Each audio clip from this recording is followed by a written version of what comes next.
tas de gens. En fait, je n'ai pas noté qui était la personne au micro, mais alors un économiste, enfin quelqu'un qui fait des analyses, et qui disait « Oh, mais le concept de souveraineté nationale, il est maintenant dépassé. C'est un concept du 19e siècle et qui devrait être remplacé, qui est remplacé de fait maintenant par les idées de solidarité et de coopération. » Alors là, heureusement que j'étais assis, sinon je serais tombé de l'arbre. Parce que solidarité et coopération, bien sûr, ce sont deux idées auxquelles nous sommes très attachés. Nous voulons les développer, justement, nous voulons les mettre à la place de ce qui constitue le programme de l'Union européenne, c'est-à-dire la concurrence, entendu loyale, non faussée, etc. Et alors, c'est vraiment une entreprise de confusion, c'est vraiment semer la confusion que d'opposer deux idées, non l'une n'est absolument pas dépassée, il faut absolument au contraire la remettre en avant, la remettre en scène, et l'opposer à deux idées que nous soutenons. Donc voilà, comment le citoyen un peu politisé peut s'y retrouver là-dedans. Voilà, donc c'était juste un exemple de la salade, la panade dans laquelle on essaye de nous maintenir. Et donc voilà, les gens à qui on donne la parole dans les émissions du matin, c'est assez lamentable, parce que c'est toujours du même tonneau, et on n'entend jamais d'autres sons de cloche qui seraient un peu les nôtres.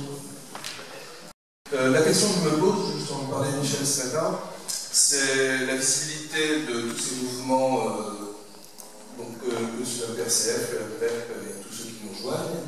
Et ne faudrait-il pas créer un front radical de gauche pour faire le pendant à Mélenchon et l'obliger à sortir du bois et à trouver son eurocentrisme? C'est quoi la gauche? C'est quoi l'histoire de la gauche? C'est quoi le concept de gauche? Et au risque de défriser certains, on va s'apercevoir dans cette discussion que la gauche n'est pas ce que nous croyons qu'elle est. Ça fait partie des mots magiques qui nous ont été vendus, ça va être très intéressant. On va aller au-delà des idées reçues. Je voulais, pendant que quelqu'un d'autre va se préparer pour dire quelque chose, vous signaler, pour ceux qui ne le savent pas, c'est pas tout à fait visible, en tout cas dans les médias, pas du tout, c'est que le 29 mai 2013, donc le 29 mai c'est une ironie évidemment, mais c'est la réalité, le 29 mai 2013,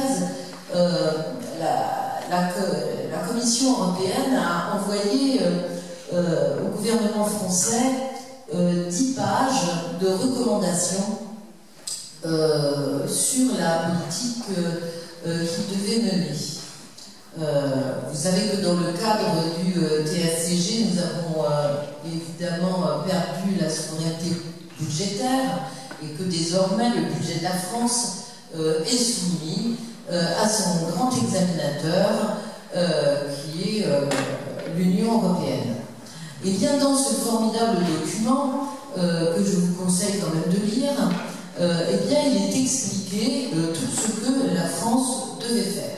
Notamment, eh bien, accélérer la mise en œuvre de l'ANI, l'accord national interprofessionnel, dont vous savez qu'il remet en cause le contrat de travail à durée indéterminée, notamment, qui institue ce qui est vendu comme un progrès social et qui est un piège épouvantable, c'est la mutuelle pour tous.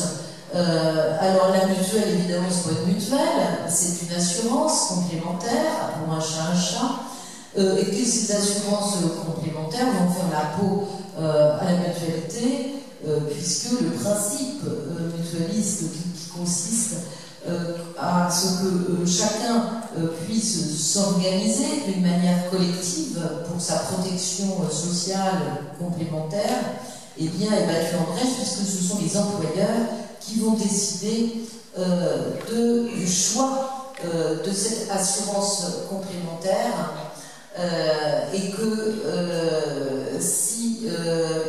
à travers notamment des accords de branche. Alors ça a l'air d'être une anecdote, mais ça n'en est pas une du tout, puisque ça permet de rattacher l'ANI à l'offensive qui est menée contre la protection sociale à la fois la sécurité sociale et le principe mutualisme, donc, qui est historiquement lié au mouvement ouvrier et aux résistances sociales. Il ne faut pas l'oublier, ça non plus.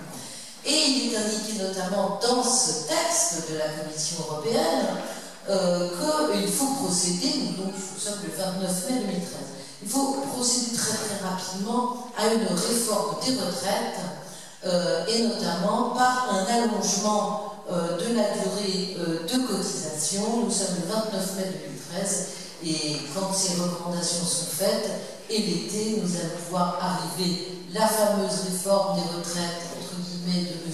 Hollande, qui est en train d'être votée. Elle a été votée déjà par l'Assemblée nationale la semaine dernière, il y a quelques jours en tout cas. Elle va passer ensuite au Sénat. Il y a d'autres recommandations. Je cite simplement ça comme un exemple tout à fait factuel qu'il faut citer à tous ceux qui pensent que nous exagérons quand nous disons que notre pays a perdu la souveraineté nationale et que c'est un vue de l'esprit, etc. Ce texte doit être massivement diffusé parce que le gouvernement français, qui est normalement issu des urnes, du vote des Français, eh bien, est totalement sous tutelle et on lui accorde des bons points ou des mauvais points. Et on incite notamment, à travers ce texte, à accélérer les mesures favorables à la compétitivité des entreprises en France par un assouplissement et de la flexi-sécurité, n'est-ce pas, qui est vendu là aussi comme un mot magique, parce que d'un côté on met sécurité et de l'autre côté on met flexible.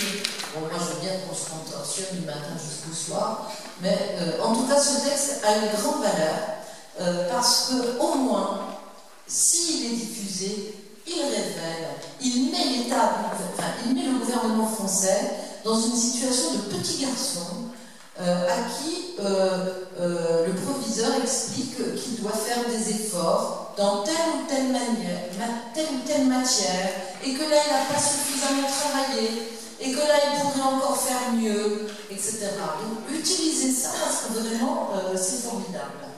Voilà, pendant que je vous ai saoulé avec... je suis membre du Parti communiste et pas membre du MUPEC.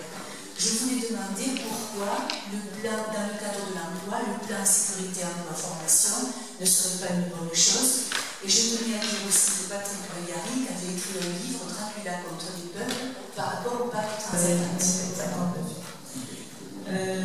Et de Roubaix, précisément. Parce que c'est pas indépendant de ma préoccupation ici. Je vois qu'on affiche toujours République, laïcité.